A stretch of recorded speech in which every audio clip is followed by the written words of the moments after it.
अक्सर ऐसा होता है ना कि एक बार होम लोन ले लिया और फिर सालों तक बस उसकी ईएमआई भरते रहते हैं। एक तरह से सेट करके भूल जाने वाली बात। पर यहाँ एक सोचने वाली बात है।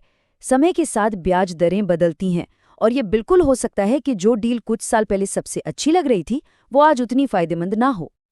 तो यहीं पर एक बहुत बड़ा सवाल खड़ा होता है, क्या जो होम लोन अभी चल रहा है वो सच में सबसे अच्छा सौदा है? और ये सवाल बहुत ज़रूरी है क्योंकि इसका जवाब किसी की भी आर्थिक स्थिति पर सीधा और बड़ा असर डाल सकता है। तो चलिए अब जरा आंकड़ों पर नजर डालते हैं। आखिर बचत होगी तो कितनी होगी? सोच कर देखिए। मान लीजिए 50 लाख का लोन है 20 साल के लिए। अगर ब्याज दर में सिर्फ ½ % की भी कमी आ जाए ना, तो पता है कितनी बचत हो सकती है? 3.5 लाख रुपए से भी ज्यादा। जी हाँ, ये कोई छोटी मोटी रकम नहीं है, ये बहुत ही बड़ा फर्क है। तो फिर इस ज्यादा ब्याज दर वाली मुश्किल का हल क्या है? इसका एक सीधा सा जवाब है बैलेंस ट्रांसफर। तो चलिए समझते हैं कि ये आखिर है क्या और ये काम कैसे करता है। बहुत ही आसान भाषा में समझें तो होम लोन बैलेंस ट्रांसफर का मतलब है अपने बचे हुए लोन को एक बैंक से उठाकर दूसरे नए बैंक में ले जाना। और क्यों? क्योंकि नया बैंक कम ब्याज दर या बेहतर शर्तें दे रहा है। ये बिल्कुल वैसा ही है जैसे अपने लोन को एक तरह का रीसेट बटन देना। इसका जो पूरा कॉन्सेप्ट है ना, वो बहुत ही सीधा है। मान लीजिए कि लोन अभी बैंक ए के पास है, जहां ब्याज दर थोड़ी ज्यादा है। अब बैलेंस ट्रांसफर के जरिए ये पूरा का पूरा लोन उठकर बैंक बी में चला जाता है, जहां ब्याज दर काफी कम है। तो सबसे बड़ा और सीधा फायदा क्या हुआ? कम ब्याज दर। लेकिन रुकिए, बात सिर्फ कम ब्याज दर पर खत्म नहीं होती, वो तो बस शुरुआत है। चलिए अब उन बड़े फायदों पर नजर डालते हैं जो ये बताते हैं कि बैलेंस ट्रांसफर क्यों एक वाकई स्मार्ट फाइनेंशियल मूव हो सकता है। तो इससे होता क्या है? देखिए, 4 बड़े फायदे एकदम साफ नजर आते हैं। सबसे पहला और सीधा असर मासिक ईएमआई पर पड़ता है, जो कम हो जाती है।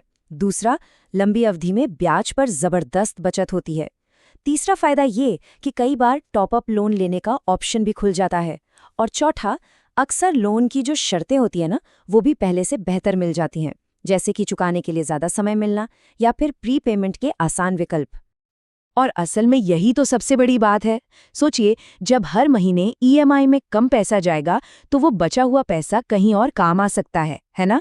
चाहे उसे कहीं इन्वेस्ट करना हो, बच्चों की पढ़ाई पर लगाना हो या फिर कोई और सपना पूरा करना हो, वो पैसा आज़ाद हो जाता है। ठीक है, तो फायदे तो समझ आ गए, पर अब सवाल ये है कि ये सब होता कैसे है।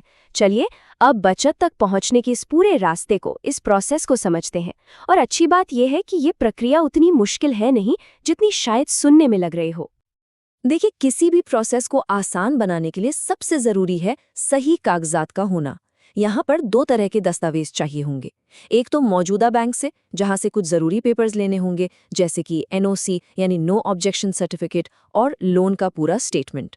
और दूसरे कागजात देने होंगे नए बैंक को, जिसमें इनकम और प्रॉपर्टी से जुड़े डॉक्यूमेंट्स होते हैं, ताकि वो लोन को अप्रूव कर सकें।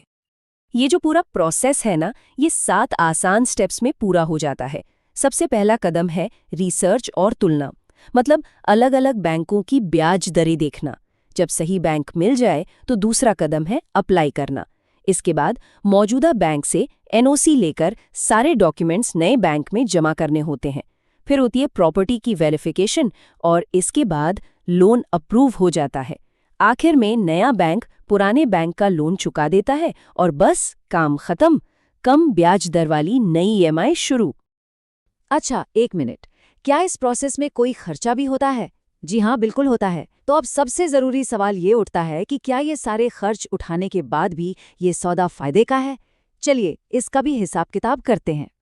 जब हम लागत और बचत को एक तराजू पर रखते हैं तो तस्वीर एकदम साफ हो जाती है। एक तरफ है छोटे मोटे एक बार लगने वाले खर्चे, जैसे प्रोसेसिंग फीस या लीगल चार्जेस। लेकिन दूसरी तरफ है लंबी अवधि में ब्याज पर होने वाली भारी भरकम बचत। और जैसा कि साफ दिख रहा है, ये बचत उन छोटे मोटे खर्चों से कहीं कहीं ज्यादा बड़ी होती है। तो निचोड़ क्या है? निचोड़ ये है कि कुछ शुरुआती खर्चे जरूर हैं, लेकिन ज्यादातर मामलों में लॉन्ग टर्म में जो बचत होती है वो इन खर्चों से कहीं ज्यादा होती है। इसे एक ऐसे इन्वेस्टमेंट की तरह देखा जा सकता है जो आगे चलकर बहुत बड़ा फायदा देता है। और यहीं से एक बहुत जरूरी बात समझ आती है।